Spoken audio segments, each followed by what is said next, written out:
ঈদ কিংবা যে কোনো অতিথি আপ্যায়নে আমরা তো অনেক ধরনের ডেজার্ট বানিয়ে থাকি।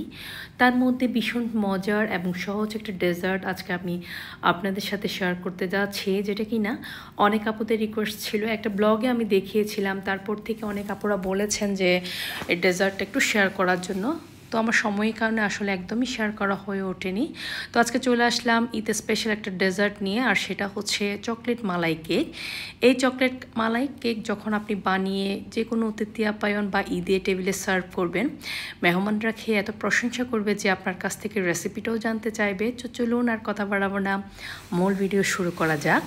তো এখানে যে মোল্ডে আর কি আমি কেকটা বেক করব, ওই মোল্ডে আমি একটু বাটার ব্রাশ করে নিয়েছি। এমনভাবে বাটারটা ব্রাশ করবেন যাতে করে যেটাতে বেক করবেন ওই প্যানের গায়ে আর কি সব দিকে যেন বাটারটা লাগে। তো এখানে আমি কেকটা বানানোর জন্য 4টা ডিম নিয়ে নিয়েছি। রুম টেম্পারেচারে রাখা 4টা ডিম নিয়ে নিয়েছি। ফ্রিজে থাকলে 10-15 মিনিট আগে কিন্তু বের করে রাখবেন। তো অল্প একটু লবণ দিয়েছি, এখানে 1 কাপ চিনি অল্প অল্প করে দিচ্ছি আর বিট করে নিয়েছি। 1 থেকে 1.5 মিনিট সময় লাগবে এটা বিট করতে। চিনিটা যখন খুব ভালোভাবে বিট করা হয়ে যাবে, মানে চিনিটা গলে যাবে, ঠিক ওই পর্যায়ে আমি দিয়ে দিচ্ছি 1/4 চা চামচ এখানে ভ্যানিলা এসেন্স। ভ্যানিলা এসেন্সটা দেওয়ার পরে আমি আবারও একটু বিট করে নিয়েছি। এখন দিয়ে দিচ্ছি 1/2 কাপ তেল। তেলের পরিবর্তে আপনারা এখানে গলানো বাটারও অ্যাড করতে পারেন। তো এখানে তেলটা দেওয়ার পরে বেশিক্ষণ কিন্তু বিট করা যাবে না, 10 সেকেন্ডের মতো আমি বিট করে নিয়েছি। বেশিক্ষণ বিট করলে আপনার কেকটা চুপসে যাবে, এটা স্পঞ্জি হবে না, ওই ক্ষেত্রে জিনিসটা খেয়াল রাখবেন। তো আমার দেখতে পাচ্ছেন এখন আমি এখানে অ্যাড করব 1 কাপ ময়দা, 1/3 কাপ দিয়ে দিচ্ছি কোকো পাউডার, এটা আমি চেলে নিব। আর দিয়ে দিচ্ছি 1/2 চা চামচ বেকিং সোডা। দেওয়ার পরে আমি একটু চেলে নিচ্ছি, খুব ভালো করে চেলে নিতে হবে। আর অল্প অল্প করে চেলে কিন্তু আপনারা মিক্স করতে পারেন, তবে আমি একবারে দিয়ে একবারে কিন্তু এটা মিক্স করে নিব। আর দেখতে পাচ্ছেন এক পাশ থেকে ঘুরিয়ে ঘুরিয়ে আমি কিন্তু এই সব কিছু কিন্তু একসাথে মিক্স করে এনেছি। এটা এভাবেই করতে হবে, এক পাশ থেকে ঘুরিয়ে ঘুরিয়ে এভাবে কিন্তু মিক্স করতে হবে। এতে করে খুব সুন্দরভাবে এটা একটা কেকের ব্যাটার তৈরি হয়ে যাবে। দেখতে পাচ্ছেন আমার একদমই মিক্স করা হয়ে গিয়েছে। আমি এখন এটা যে মোল্ডে বাটার ব্রাশ করে নিয়েছিলাম ওই মোল্ডে ঢেলে নিচ্ছি। এটা আমি 170 ডিগ্রি সেলসিয়াস তাপমাত্রায় 20 থেকে 25 মিনিট ওভেনে বেক করে নিব। আপনারা চাইলে চুলোতেও কিন্তু বেক করতে পারেন। তো আমি তো নিয়ে নিলাম, এখানে মোল্ডে নিয়ে নিলাম। তারপর আমি একটু হালকা হাতে টেপ করে দিচ্ছি। এখন আমি এটা ওভেনে দিয়ে দিচ্ছি। আর চকলেট মালাই কেক যেহেতু তৈরি করছি, মালাইটা তো তৈরি করতে হবে, তার জন্য এখানে 2 কাপ আমি গরুর দুধ নিয়ে নিচ্ছি। গরুর দুধটা নিয়ে এখন একটু হালকা যখন একটু গরম হয়ে আসবে, ঠিক ওই পর্যায়ে দিয়ে দিচ্ছি 1 টেবিল চামচ কোকো পাউডার, 1 টেবিল চামচ চিনি। চিনিটা যে যার স্বাদ মতো অ্যাড করবেন। তো এখানে আমি 1 টেবিল চামচ চিনি দিয়েছি। আর খেয়াল রাখতে হবে যাতে কোকো পাউডার খুব ভালোভাবে দুধের সাথে মিক্স হয়ে যায়। এখন দিয়ে দিচ্ছি 2 চা চামচ গুঁড়া দুধ। আমি যেহেতু এখানে লিকুইড দুধটাই ইউজ করেছি, তার কারণে একটু লিকুইড মানে গুঁড়া দুধটা অ্যাড করেছি, যাতে করে খুব সুন্দর একটু হয় আর কি, দুধটা একটু মালাই হয়, মালাইটা মানে খুব মজার হয়।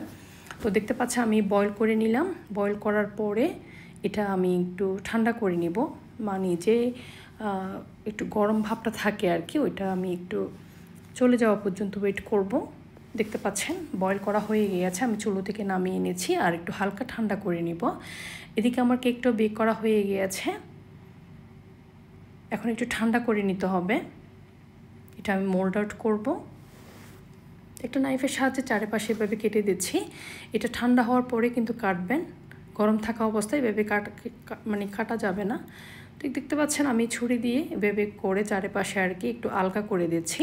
এটা আমি মোল্ড আউট করব কেকটা। তো একটু উল্টিয়ে এভাবে পিছন মানে যেটা ছিল এটা আমি উপরে দিয়ে দিলাম। এখন আমি যে মালাইটা তৈরি করেছি, মালাইটা দুধের মধ্যে দিয়ে দিচ্ছি। কেকটাও হালকা গরম আছে, দুধটাও কিন্তু গরম আছে। হালকা গরম অবস্থায় কিন্তু এটা অ্যাড করে দিতে হবে। দেখতে পাচ্ছেন দুধটা দেওয়ার সাথে সাথে কিন্তু কেকটা একদমই টেনে নিল। আর আমি একটু ঘুরিয়ে দিচ্ছি চারপাশে যাতে দুধটা মানে মালাইটা চলে যায়। এখন আমি চকলেটটা তৈরি করব, যেহেতু চকলেট মালাই কেক সেজন্য চকলেটটা এখানে তৈরি করতে হবে। একটা প্যানে অল্প একটু পানি দিয়ে আমি একটা স্টিলের বাটি বসিয়ে দিয়েছি, আর এখানে দিয়ে দিচ্ছি একটা ডার্ক চকলেট। আপনারা যে যার পছন্দ মতো ডার্ক চকলেটটা দিতে পারেন। তো এখানে দিয়ে দিচ্ছি আমি 2 টেবিল চামচ হুইপড ক্রিম। হুইপ ক্রিমটা দিয়ে আমি সুন্দর করে এটা গলিয়ে নিব। এটা সরাসরি চুলার উপর দিতে যাবেন না, এতে করে কিন্তু চকলেটটা গলে যাবে ঠিক, কিন্তু তারপরে এটা অনেক শক্ত হয়ে যাবে। তো এভাবে একটা পাত্রে গরম পানির মধ্যে এভাবে স্টিলের বাটি বসিয়ে আপনারা চকলেটটা রেডি করতে পারেন। তো সম্পূর্ণ চকলেটটা গলে যাওয়া পর্যন্ত আমি ওয়েট করার পরে এখানে আমি দিয়ে দিচ্ছি সামান্য একটু বাটারটা দিলে একটা শাইনি ভাব চলে আসবে চকলেটের মধ্যে। তো আমি খুব সুন্দর করে এটা গলিয়ে নিলাম, দেখতে পাচ্ছেন খুব সুন্দর একটা চকলেট হয়ে গেল। এটা গানাশা বলা যায়। তো আমি এখন এই যে এটা ফ্রিজে রেখেছিলাম, মানে নর্মাল টেম্পারেচারে রেখে ঠান্ডা করে এটা ফ্রিজে রেখে একটু ঠান্ডা করে আমি এখন চকলেট অ্যাড করে দিচ্ছি। আর চকলেটের মধ্যে আমি অল্প একটু কাঠবাদামের গুঁড়ো দিয়ে দিয়েছি, এতে করে খুব মজা হবে এই কেকটা।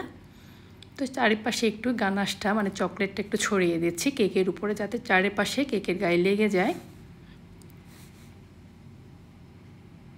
খুবই মজার একটা কেক, এবার ঈদে অবশ্যই ট্রাই করে দেখতে পারেন।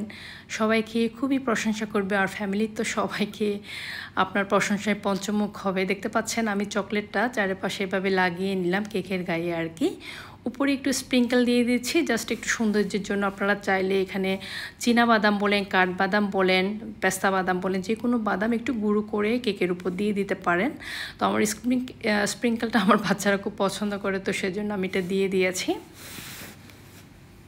দেখতে পাচ্ছেন কতটা মজার হবে। এটা ফ্রিজে রাখবো, আমি ফ্রিজে রাখবো প্রায় 1 ঘন্টার জন্য। যখন চকলেটটা একটু সেট হয়ে আসবে তখন আমি দেখতে পাচ্ছেন একটা নাইফের সাহায্যে সুন্দর করে কেটে নিচ্ছি। আপনারা চাইলে একটু বেশি সময় করে রাখতে পারেন, তবে আমার বাচ্চারা খাওয়ার জন্য বলছে, তো আমি একটু বেশিক্ষণ রাখিনি ফ্রিজে, তো এইভাবে কেটে দিয়ে দিচ্ছি ওদেরকে। আপনারা একটু বেশিক্ষণ সময় একটা ফ্রিজে রাখবেন, এতে করে কেক চকলেটটা আর কি উপরে চকলেটটা সুন্দর সেট হয়ে বসে যাবে।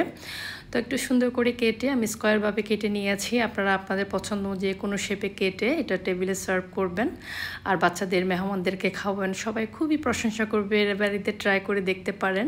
দেখতে পাচ্ছেন কতটা স্পঞ্জ হয়েছে, কতটা মজার, অবশ্যই ট্রাই করবেন। আল্লাহ হাফেজ, আসসালামু আলাইকুম।